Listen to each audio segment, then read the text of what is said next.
Show is sponsored by HiveMind CRM. It is more than just a CRM.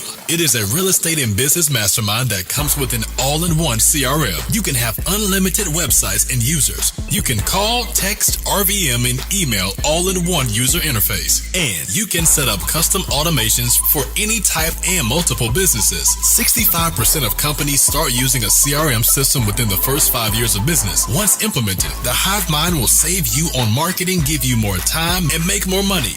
One of our users had his first $100,000 month using our system in June. We want to see you automate and accelerate your business. Text us at 210-972-1842 for future meetings and, of course, to get our $1 course on how to make more than 6 figures on one land deal. You can schedule your free demo today at hivemindcrm.io.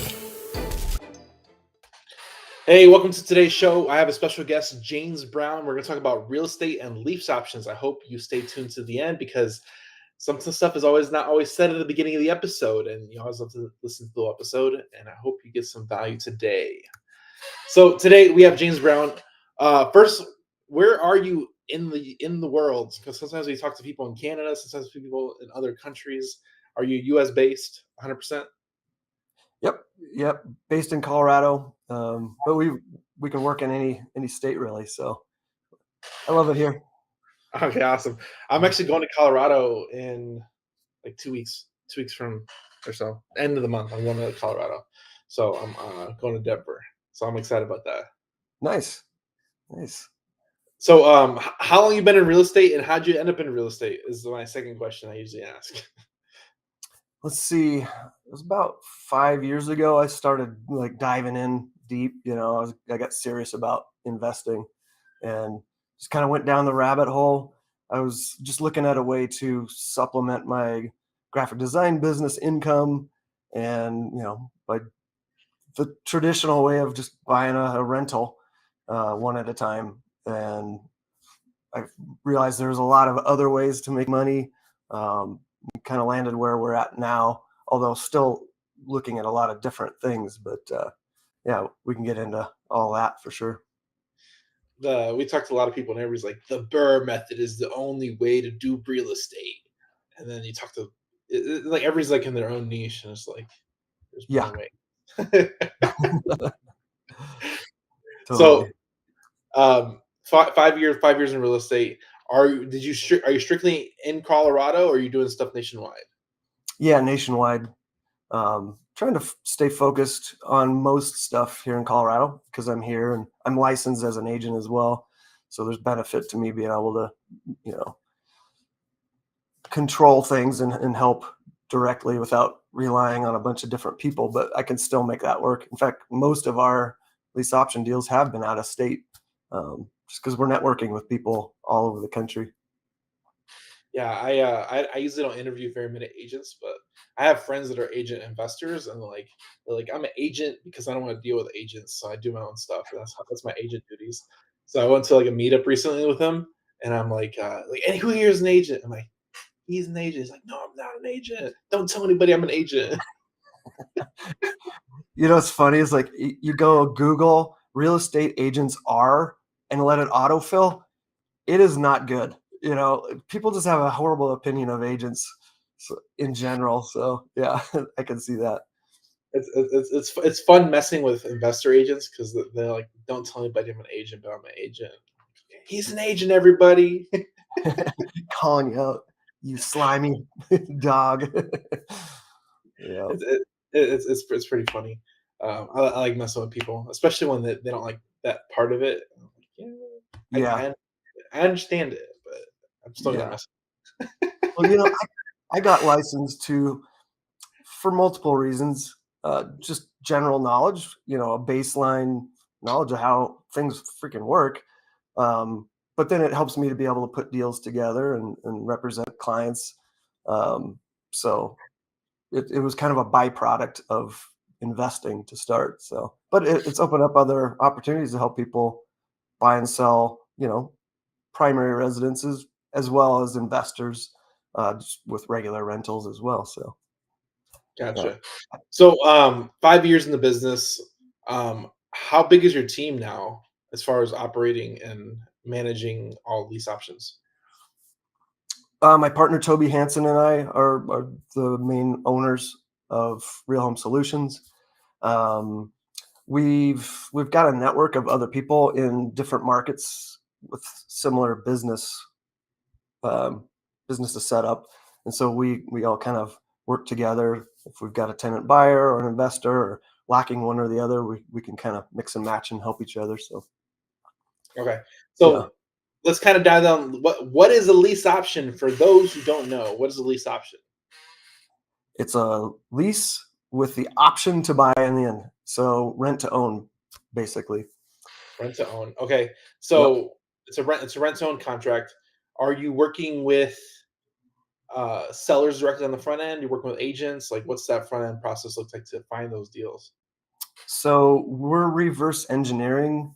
So instead of having the property and working with a seller and then going and finding somebody that's a perfect fit for that house that wants and needs to rent own, we do it the other way around.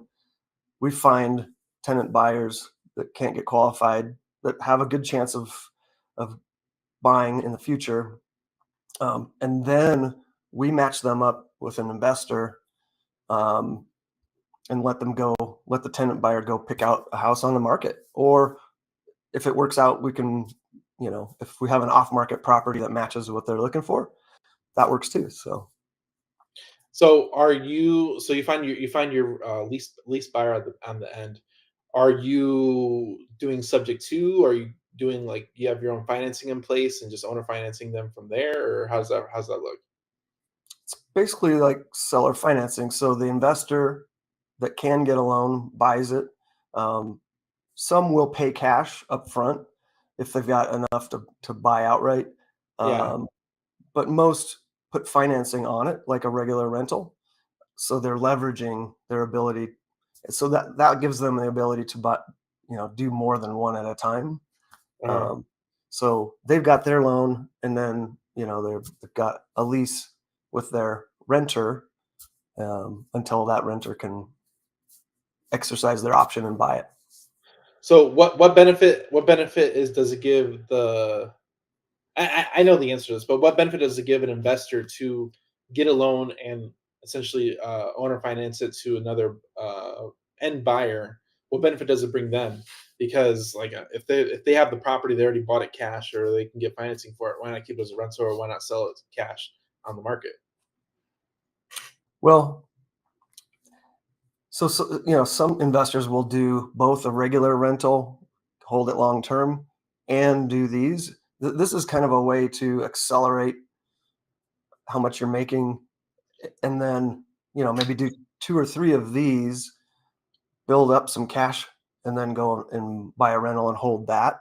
Um, but most investors just want to do multiple ones at a time, and then when the renter ends up buying, they're hungry for another one.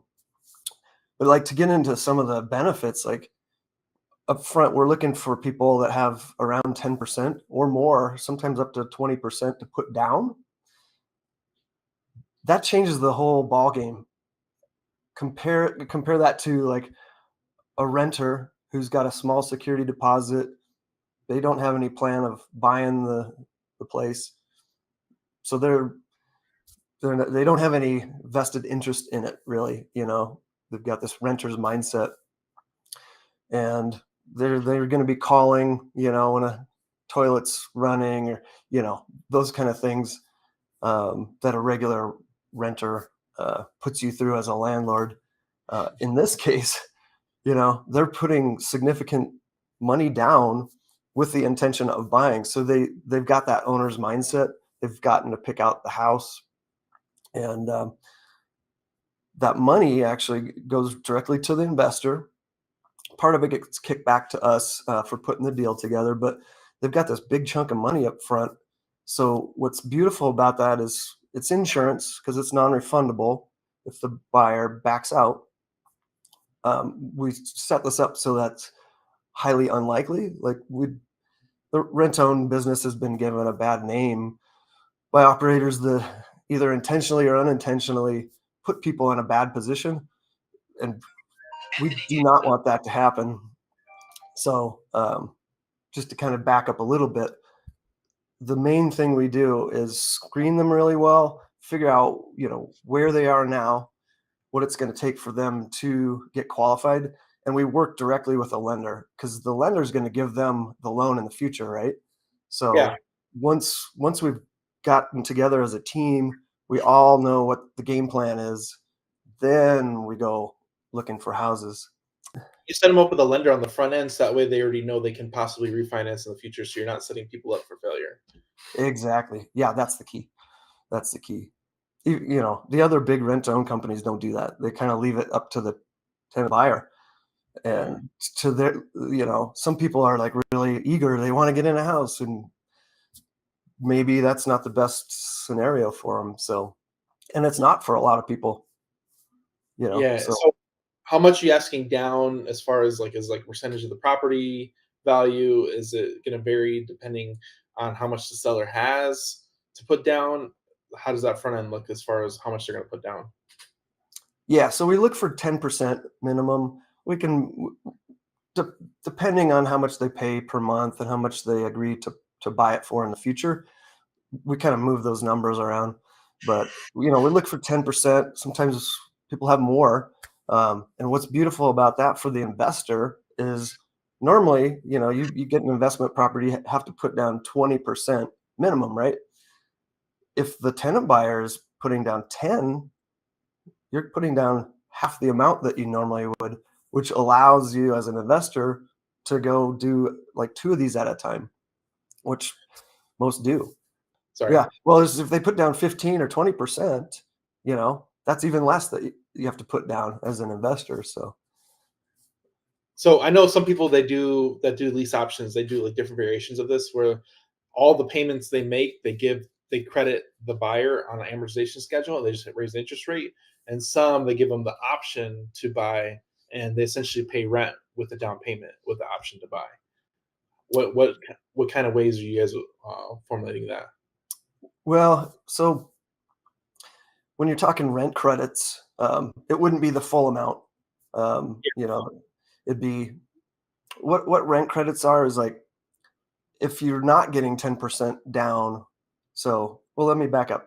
10% down, I like that number because when they go to get their loan, they've got 10% waiting for them to use.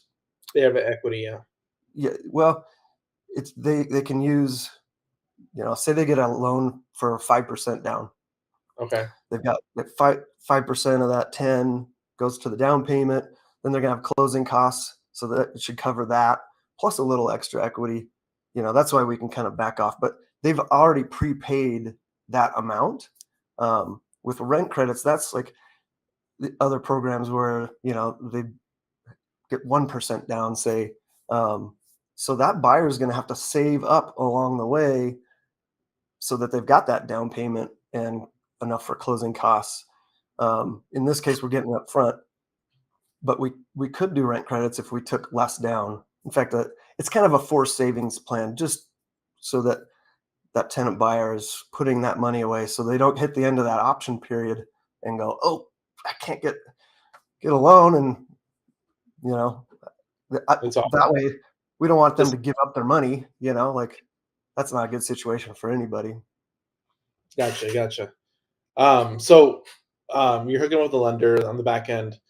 And like I said, I want people to understand this on the investor side. So the investor side is getting a down payment for the property and essentially collecting cash flow as well, just like a renter, but they're not dealing with renter problems like management. And the reason why I say this is because my second deal I did was a lease option. Never did a lease option before. Before that, I did a lease option to end buyer, and I negotiated some good terms on my side where they didn't necessarily have the full down payment up front, but they gave me a large sum, and then they gave me large sums a month for like the first 6 months to give me Mhm. that full down payment that I was requiring. And then he's been living in that property for 2 years now. So it's one of those things where like I understand the basics of it. I'm just trying to make people understand the benefits on the back end. The benefit on the back end is too is taxes because you're technically still the owner because you're probably doing some type of contract for deed type thing, right? can't do that in Colorado, but I know, Jesse, our partner in Minnesota, he does quite a few of those, with some guys that have like a small fund that they're using. So yeah, there's two ways to do that: contract for deed or a lease option. We've been exclusively doing lease options. So the lease option gives the seller essentially a long-term rental because most renters they like staying in one place for a long time anyway without rent increases. So for them, are you installing rent increases with their long-term balloon essentially? And what's the terms on the balloon for the lease option?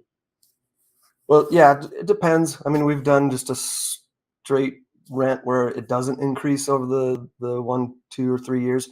Most of these are 1 to 3 years, and actually 12 months in a day or more, because if they buy within 12 months and 1 day, investor gets hit with short-term capital gains, Yeah. like a flip. So we don't want that to happen. And most tenant buyers that are going to do this are going to need that amount of time anyway. So um, yeah, but yeah, most of them we just have it go up like $50 a month, something similar to what normal rent would go up. Gotcha. So investor buys a property or they get financing a property, refinance a property, essentially pull their equity out. They can essentially lease or lease owner finance it to an end buyer. They get a down payment, cash flow per month, and then at the end of the term, they get some type of payoff spread in between the agreed amount price at that time. And you make that agreed upon price on the front end, right? Of Yeah. what the is going to pay it for. Do hmm you put a increase on it on the end of what let's say the ARV on it is 250, you might sell it for 280 or 300,000 just because it might take them 3 years to buy it and you're essentially doing a forced appreciation on the front end. Yeah, exactly. Like the Denver market's been going up 18% a year. And of course, things are going to be flattening here. So we've been doing like 6%. Um, Investors still doing well. And that gives the tenant buyer some room, if things come down, that there's still value in the house. So, Yeah.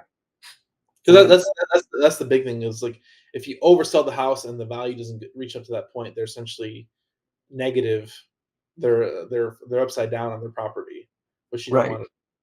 Yeah, we But don't want that to happen. you So, don't want that to happen because then they'll feel like what's the legalities of it? Because essentially, that I'm sure it's happened. I haven't heard any personal stories of that, but if they sold a house owner finance, they so oversold too much, potentially upside down. The owner finance buyer put down $20,000, and they're wanting to sue because they felt they were wronged by the investor or the mediator for the investor at that point. What's the way to like mitigate that risk? well, I mean, things are flexible. Like if we just want to extend the option period, that's one way, and let the market kind of come back. You know, get an appraisal on it and see where it is. No one wants to have to come up with extra money to make that work. So If you renegotiate the extension, are you asking for another down payment, or how does that look? Because sometimes people need longer and they're willing to renegotiate that down payment again. right, yeah, we haven't had to do that, but we do have in our most recent contracts we'll do like 2 years with a third, and they it's kind of up to the investor what they want to do. They could extend it for free. Most investors are happy to just keep cash flowing, so they don't want to ruin that. But we have put it in there where if they do need and want to go into like a third year, they pay like 1% of the purchase price, for the privilege of extending that, so they don't lose their money. So most people will be very happy to protect their money by just paying that fee to extend it. Yeah, and like for everybody listening to this, like I did my first lease option deal. I've talked to my tenant maybe twice in like 2.5 years. Like I just haven't talked to him. Money comes in on time. He doesn't call me if issues happen. I don't even know what's up with the house. It's one of those things where like it's like a set it and forget it type thing. And is that your same experience you're seeing on your end? Since you do a lot more of these than I do. Yeah, exactly. Yeah, like, if you're an out-of-state investor, you're gonna have to pay 8-10% for a property manager. This, you don't have to do that. Like you said, you might get a call once or twice a year. So you're saving that money if it's out of state, or the headaches of doing it yourself. So that's a huge benefit, especially tired landlords that have been through this and are getting calls. They're like, like, people want to throw their hands up and just get out of the business. Where something like this, like, it's so much easier. Yeah, it's a creating opportunity that's not necessarily there. Just having the availability to give it. How are you collecting payments as far as because we do a lot of land and people are like, oh, how do you keep track of amortization schedules and payments and all that stuff? How are you collecting payments on the investor side? Because technically you're self managing your property because you're not paying that management fee. Yeah, everybody's using different stuff. You know, I know a lot of people like cozy.co, which is now, I think it's all wrapped into apartments.com. Some just get it direct through Venmo. So, and there's a lot of different ones out there, but since we're not really involved in that, we don't have like a system like, hey, use this, like forcing anybody into it. So what have you used that you like that I could recommend?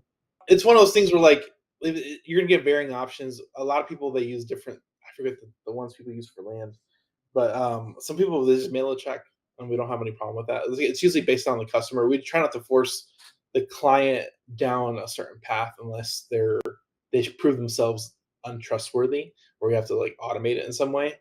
But so for us, we're always like, you can send a check, you can send cash, kind of figure it out your own way, and we'll deal with that way. And then if that doesn't work, we'll we'll force them down some force thing. I'm sure it gets crazier as you have more and more clients. So on your side, you're mostly setting it up for them, and they deal with it after that front end transaction of you finding them a end buyer potentially, right? Yeah. Yeah. And then we're always here. Like if something comes up, or like have a question or need us to jump in, do anything, like we're there all the way through to the end. So one thing I've heard a lot of is that sometimes the benefit not it's not necessarily a good benefit, but it's a benefit that happens is that sometimes people will terminate their agreement for the option to buy your property, and then they just move out, and you said sell it again. Has that happened a lot where people just cancel their option? That hasn't happened with Toby and I. And I know, like, Jesse, for instance, he's had it happen a couple times, but most people, the way this is set up, when you're getting that much money up front, you're going through with the lender and letting them pick the property. Over 80-85% do close. So we don't want that to happen, but it can. So Gotcha. I think it's one of the cool things that you're doing is that you're working with the lender up front, so your majority of your end buyers are going to come through and finance the property. As long as yeah. as long as they have their W-2 income that doesn't go away, they have still the ability to close, get the financing in place. And what's preventing them from getting the financing in the first place? What makes them qualified to go through your owner finance process versus going through a traditional lender? There's a lot of different reasons. I mean, all it takes is one checkbox that they can't tick, that for them not to get it.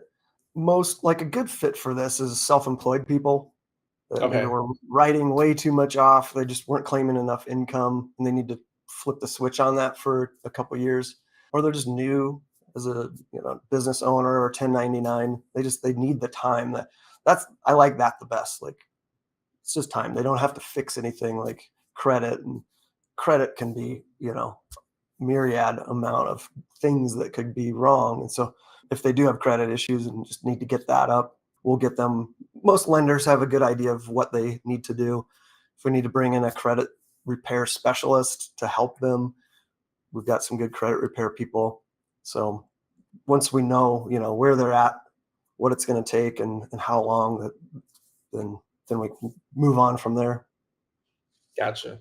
What I like about it is you're providing a niche product to the marketplace that is needed because there's a lot of entrepreneurs out there that don't necessarily have the 2 years of income to even qualify for a mortgage, So they're kind of stuck in limbo.